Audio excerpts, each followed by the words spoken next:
Welcome back to the Manly Mythical Story Emporium, hosted by me, Thurston, J.Y. Manley. And today's episode, it doesn't have a contiguous theme or a theme for the episode. These are coming from listener requests or people that I know send me texts saying they want to hear some particular stories is more appropriate to what it is. But the stories we got today, first story, felonious frat days. And the second story will be, do they know we black? So, do they know we black and felonious frat days? So the first story is going to be felonious frat days. Second story is, do they know we black? And I've gotten some feedback on the episodes and questions about the photo that comes up in your podcast player, whatever you have. Yes, that's a photo of me. Yes, I'm sitting on the toilet. Yes, I thought it was funny. The other thing is I got a complaint or a request asking why does it come up in all capitals? Not sure. Stories are mostly all cap. That's a new term for the young folks. Look it up. It's funny. The other request I got was Castbox. I think that's one of the platforms that you use. Eventually, the episodes will come to that. This is being produced in Anchor, and Anchor distributes my episodes. So eventually, it'll get there. Otherwise, I will see what I can do about getting it on more platforms manually, and I will work on that. I'm not Mr. Technological. That's why I'm here to Anchor. But after this next advertisement for Anchor, you will hear my stories. First story, felonious frat days. Second stories, do they know we black? Thank you. And in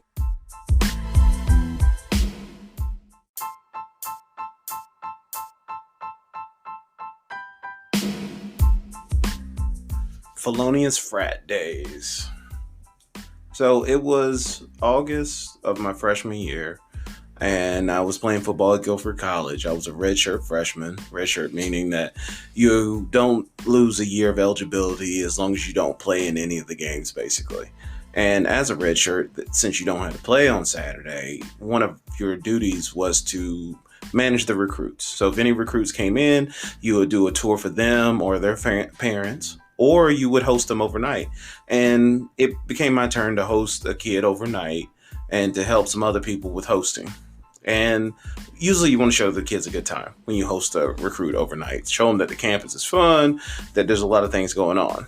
But at Guilford, during football season, if the athletes aren't having a party, there's really not a lot going on because it's a smaller school, D3 Quaker college. Also, since it's a Quaker college, there's no secret societies, meaning there's no fraternities or sororities, which also limits your amount of parties. But in that case, you live in a city like Greensboro, where Guilford College is, you can go to UNCG or A&T or High Point University, just another campus that has these wonderful fraternities or sororities. And this recruiting weekend, that was our first weekend for duty, one of our friends found out that there was a pretty big frat party going on at UNCG, University of North Carolina, Greensboro. And it was not far from Guilford College. We all loaded up in the car. We had these recruits, and they were all from the same school, which turns out it was a Catholic high school, pretty good, ranked nationally in football and things like that. And so we really wanted these kids to come, so we wanted to show them a good time. And so I took most of the D-line guys, and another group took some offensive line guys, and we went to the party. Loaded up in our cars, went down, everybody got dressed and nice, and we saw where the frat party was. We parked kind of down the block because we didn't have any campus passes or anything. It was beautiful that the party was kind of off the campus, so we parked in the neighborhood. And we parked on the road. Everybody gets out the car. We look at our clothes. We're looking good. And we notice this guy is kind of walking up to us. And it's an older guy. And, older guy for us at that time because we're 18 to 23. And this guy walks up and he looks maybe 30, 40-ish. But he has this younger kid with him that looks similar to the age of the recruit. So this kid is like 16 with him. And he walks up and he says hi. Nice. We say hi back to him, like, hey, what's up? It's like, so what are y'all doing? And we was like, we're going to a frat party that's right around the corner, and hanging out. And he says, oh, really? Have you accepted the Lord as your Savior? And I say, Yes, I have. I mean, I was raised Christian, raised Presbyterian. Yeah, I said the Lord, and I was going to keep it pushing because I could tell where this conversation was going. And he was like, well, you're going to risk your soul to damnation by going out here. This is immoral hanging out. You need to make sure you make right decisions. And he just goes to this whole spill of fire and brimstone. And, our recruits were definitely down for this conversation because, like I said, they went to a Catholic high school. They was ready for any response that he had. And they were locked in a battle of basically arguing that, Jesus turned water to wine. We can have wine tonight. We can do this. It's not that big a deal making this one decision. It's not total, we're not moral heathens by going to this. And, everybody that was in our group was with the high school kids like, yeah, I like this. We with it. We were just hanging out. It's not that big a deal. We're not sacrificing our souls by having a good time. And it kind of stuck with me for a second, but had washed over me by the time I got to the party and wound up getting to the party, thought nothing else of the moral decision of hanging out that night. We get to the house. It's nice. Classic frat party. Low grade Animal House type party. They had different frat things on the wall, shields, paddles, some kind of like sword things, like wood swords, part of whatever their fraternity shield was. And, just guys, girls, beer, kegger, classic frat party. And we wound up hanging through the night. And as we drank more, because I knew I was driving back, so I had one early and then drank for the rest of the time I was there because I had to get us back safely. I realized that some of the guys that are hanging out with me at this party are slowly sneaking out to the yard, and they're pulling me to like, yo, we got to go. We got to roll. I'm like, okay. And one of our bigger guys that's driving another car, he's in an argument with somebody, and for no reason other than he bumped into him. But we calm him down. We get him out, which is mostly unusual for us because sometimes we would stand, fight, argue more. We had the numbers. We got athletes. We got testosterone. No problem. It'll be a fight and it'll be over. But instead, we, squashed the situation and rolled out, which I was very happy about because we could leave. But as we're leaving, I realized that these guys, of the great moral character that they are, and they have not only stolen beers from this party, but they have taken many of the things that are important to this fraternity off their walls, off their shelves, off the bookshelves, frat books, frat swords, frat shields. And this is even more hilarious because we're coming out with like these shields and it doesn't make sense that we have these frat shields. There's no frats on our campus. And maybe that's the reason we took it. Just out of jealousy, spite, sin, if you will. And we're going back by, and we're going back to the car with all this stolen, ill-begotten gains. And get in the car, and the whole time I get into the car, waiting for them to get in and load stuff in the back of my Jeep, I just see this pastor walking back, and he's handing out his flyers to his church, and I was like, maybe he was right. Maybe we shouldn't have went in there. But okay, not maybe. Definitely we shouldn't have gone in there. Yeah, definitely we slowly descended our way into the wrong side of the moral situation. But hey, it's felonious frat days. It is what it is. I guess it was almost like foreshadowing to see that not only did we go in there and drink and have a good time, we also stole stuff. And we took it back to our dorms and suites, and they hung them up proudly, and then slowly began to create their own fraternity, which is SFB. I think it was like Stolen Fraternity Bargains or something was the name of the organization. It did have other derivatives of the name, but I'm going to try to keep my podcast from having curse words in it because it was definitely SFB stood for ish, face, and then the B was the word that would mean that we are unsure of which parent is yours, or your parents are unmarried, was the most popular one. So we had Sigma Phi Beta was the symbol, and we changed the letters on those frat symbols to ours. So Needless to say, those were my felonious frat days at Guilford College. Thank you.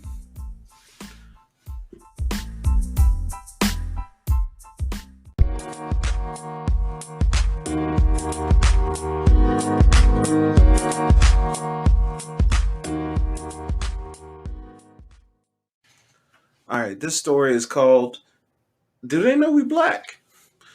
The title of the story came, or the idea of the story came from a request that I got from a lady that we call our daughter, me and my wife's daughter. We call her our daughter because my wife met her in college and she became very sick.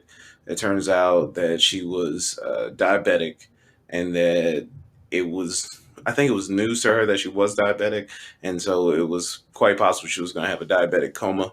And since I was dating my wife at that time in college, I became like the father, and my wife took care of her like a mother should or a mother would do. And so we became, from that point on, many, many moons ago now, we became her parents, her other parents, father and mother. And we call her our daughter. And whenever she travels, she'll let us know where she's staying. Or if she was back in her home state of Jersey, we would try to visit her if we could. So anytime we had anything going on, we would try to link up. So this year that the story comes from was 2004.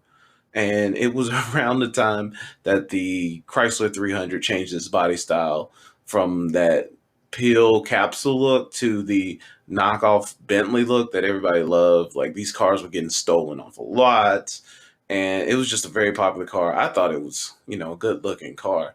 Anyway, especially getting a Bentley for a quarter of the price is quite a deal, or at least some kind of version of it. And my birthday was coming up, and our daughter was living outside of Charlotte in a more rural town.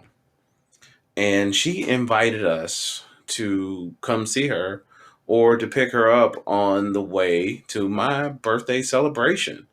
And my birthday celebration was going to be held in Asheville because Asheville is like one of our best places to go. It's like it's very popular amongst this household. Is we'll go to the mountains. We like it. It's hippies. There's breweries there. There's pizza there.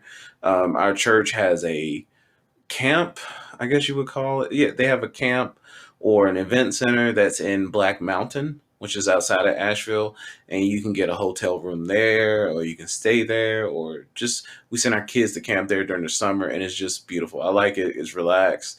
It's good junk shopping and everything. But my daughter was supposed to come see us here in Greensboro, and we were gonna all ride together. But instead, she stayed in Lincolnton, outside of Charlotte. And she said, "Well, what you can do is come get me Thursday night, and we'll stay Thursday night, and then we'll leave on Friday and go up for the weekend." And I thought that was fine, but due to the stories that she had told us about the lady she was living with, and the stories about the person she was seeing at the time, and where she was working, we wanted to clarify a couple things before we came down there to stay after we were invited, because she was a roommate of, but it was more like she was renting a room, like the lady had the house earlier. We wanted to know, the major question was, now, when we come down there, because Aaron is white, we want to know, you know, do they know we black before we come down there? And she laughed. She was like, "Yeah, it's not a big deal. She's not racist or anything." I was like, "Yeah, but does she know? Because if we're coming down to stay in the middle of the night and just out of the blue, we're there, we don't want any problems." Now, mind you, this is well before the Black Lives Matter movement, but it's not pre-racism. And just as a courtesy, we would like to ask and let them know that we are black. We don't want any surprises, because there's certain things. If this is news to you and you are not a person of color, you want to let these people know ahead of time. Let them know who's coming to dinner. It's a whole movie about it. Like, look who's coming to dinner. We don't want any surprises. We don't want any problems. I do want to get to my birthday weekend with as little as stress as possible. And she's like, "Yeah, I'll tell her." And so she asked her, and she's like, "Yeah." She said it's no big deal, and it's not about getting approval as much as just letting them know, because if we get down there as a person of color, you get down there, you want to make sure everything is fine and that everybody knows to be on their best behavior. And some of the events up until that point, or the news that we received about the community that Erin had kind of ingratiated herself in, was biker bar. So red flag number one. We're going to the track to watch racing. Okay, that's another flag. And I'm talking to this guy. His nickname is Bubba. All red flags. These are things you see in Mississippi burning. So I wanted to let them know that if we're coming down there, we don't want to have any surprise parties or anybody that likes to collect white linen sheets or light lowercase t's in yards before we get there. But we get the rental car, which is the Chrysler 300, which is why I remember the year. We went to Enterprise a lot and we got a hookup. We got the Chrysler 300 for a cheap rate, thanks to my friend Lorenzo that worked at Enterprise. We would frequent with them every other weekend because we would check on sick family members. And for my birthday, got the Chrysler 300. So we left Thursday night, drove the Chrysler 300 down, got to the house. Erin was there. The lady that owned the house was not there. She was working a later shift or working overtime. And it was a smaller house, nice. Erin had her bedroom, and me and my wife slept on the living room couches. It's like, okay, cool. And we were enjoying it. It was like, all right, we're going to go to sleep a little earlier. We're not going to drink. We're not going to hang out. We're not going to party because we're going to do all that in Nashville, and we're going to enjoy driving this 300 all we can. And so we laid down, went to sleep early, about 8 p.m., and in the middle of the night, after sleeping for about an hour, enjoying my peaceful night on this very, very comfy couch, I kind of heard a little creak, a little noise, and it woke me up. And I look across this dark, moonlit living room through the blinds. There is a white woman sitting in the chair that's across from my couch, just sitting there with like her arms crossed and legs and just kind of staring at me or like above me. I'm like, hey. She was like, oh, sorry, I didn't mean to wake you. Now, mind you, my heart is beat down my chest because I woke up to a person that I don't know really belongs there. I'm assuming it's the person, but I don't know for sure. And this person's in pajamas, so I'm hoping she didn't like break into the house, got in pajamas, and just decided to sit down and stare at me. Now, the one great benefit is it was before the movie Get Out, so I didn't have a known fear of this situation, but there was definitely some subtext of fear in this look. And I guess she couldn't see my plate-like eyes when I was looking at her, so she was just trying to have a normal conversation. Oh, sorry, I didn't mean to wake you. I was like, oh, it's okay. And I'm like, are you Sarah? Can't remember the lady's name. We're gonna call her Sarah. I was like, are you Sarah? She's like, yeah. Sorry, I was just waiting because for the bathroom. And I look over and my wife's couch that she was sleeping on was empty. So I was like, oh, she's in the bathroom. Okay, cool. And I was like, all right. So we're kind of talking, but kind of not. So I feign like I'm going back to sleep, still kind of watching her out of one eye, kind of creeping through the eyes. And my wife comes out of the bathroom. And I guess she had came out while my wife was in the bathroom and they didn't have a previous conversation because I was immediately organ again to my wife yelling, obscenities, saying, oh my God, and jumping back and wondering what's going on. And yeah, so she definitely scared my wife, and my wife bumps into the wall, hurts her ankle, comes back down, looks at her, and they're like, when I look up, they're almost like face to face, and Sarah's trying to calm my wife down. I was like, it's okay. And it was quite possibly one of the funniest things I've seen in a while, especially in the middle of the night. And we just had to talk and calm my wife down. It was just worried about it. But we knew, even in this great fear of being, startled, that not only did she know she was having guests, but she knew we would be black. So there was no other problems. And my wife instantly went back to sleep. Psych. She did not sleep that night because she was worried that something else creepy was going on, because this woman was just sitting there calmly, didn't knock on the door or anything, and was watching us. So we stayed up the whole night talking to ourselves, and we had a nice, long, dreary ride explaining how that woman scared the crap out of us. We left stuff in the couch that as soon as Erin could get up at 5:30, we got her out of the house. Like, all right, let's roll. All right, good. And so we didn't say bye to Sarah, anything. But we scooted in that 300 because we felt that that was a place that maybe had an affinity for linens and burning of lowercase t's in people's front yards. And we did have a great weekend. I got to enjoy a nice brews cruise, which is a tour of breweries there. And because my wonderful daughter Erin is diabetic, she is not allowed to drink beers because it turns into sugar. And I got double the quantity of beer on this brews cruise.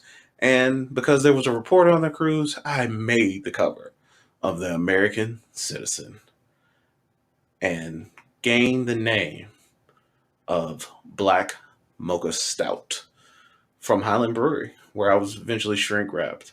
So not only did I get scared by a white woman in the middle of the night, I was on the cover of the Asheville Citizen as Black Mocha Stout and was shrink wrapped. Now that is a great birthday weekend. And now they know that we are Black Mocha Stout. Thank you. Well, I'd like to thank you for listening to the Manly Mythical Story Emporium, and I hope you enjoyed this episode of Listener Request. If you have any requests, please send them to me. Email them to me at manly, MANLEY, story @gmail.com. Also, you can send a message to me on Instagram at Manly Mythical Story, and that's Manly Mythical Story on Instagram. And please download, subscribe to this podcast. And what would really help out this podcast would be that if you could leave a rating and review on the podcast. And also, there's a way you can actually sponsor the podcast if you go through the website off of one of your whatever listening, however you listen to it, whether you listen to it on Google Podcasts or if you listen to it on Apple Podcasts. So any donations, you can also just mainly what we need right now so we can get sponsors is leave a rating and a review, download, tell your friends. Thank you for all your support so far. It's been getting positive review from emails, text messages from my friends. And if you have any ideas for stories or themes, please. And hopefully next week, hopefully not. I want some more listener requests. That's pretty cool that people remember stories I've told before. But if we don't, the next story theme for next week's episode would be near miss. So I'll probably put that episode out anyway. And if we get any listener requests, maybe we get a bonus episode. So tell your friends, tell your family. Follow me at Manly Mythical Story on Instagram and download, review this podcast. Thank you. Bye.